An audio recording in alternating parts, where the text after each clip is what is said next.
सांगली जिल्ह्यातील सर्व भेसळयुक्त शिंदी विक्रीची दुकाने बंद करण्याच्या मागणीसाठी पॅन्थर आर्मी स्वराज्य क्रांती सेनेचे सांगली जिल्हा अध्यक्ष शिवश्री सत्वशील पाटील यांनी सांगली जिल्हाधिकारी कार्यालयासमोर आजपासून बेमुदत उपोषण आंदोलन सुरू केले आहे।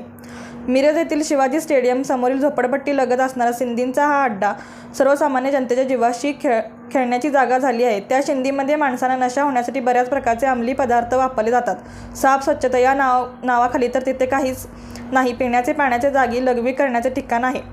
या भेसळयुक्त शिंदीमुळे अनेक परिवार उद्ध्वस्त झाले आहेत। त्या शिंदीमध्ये बऱ्याच प्रकारचे अंमली पदार्थ मिसळले जातात। त्यामुळे शिंदी पिणाऱ्या माणसाला 4 दिवस शिंदी न मिळाल्यास तो वेड्यासारखा करायला लागतो।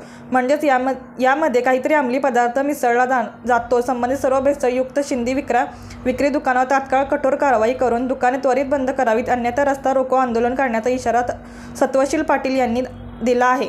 या आंदोलनाचा पाठिंबा देण्यासाठी जिल्हा नियोजन समितीचे सदस्य, आरपीआयचे शहर जिल्हाध्यक्ष पोपटराव कांबळे, आरपीआयचे शहर जिल्हा उपाध्यक्ष सचिन सकटे, वंचित बहुजन आघाडीचे मिरज शहराध्यक्ष सतीश चिखलगार, कुमार सातपुते, अमोल हांगे, हेमंत सातपुते, अकबर सय्यद आदी कार्यकर्ते उपस्थित होते।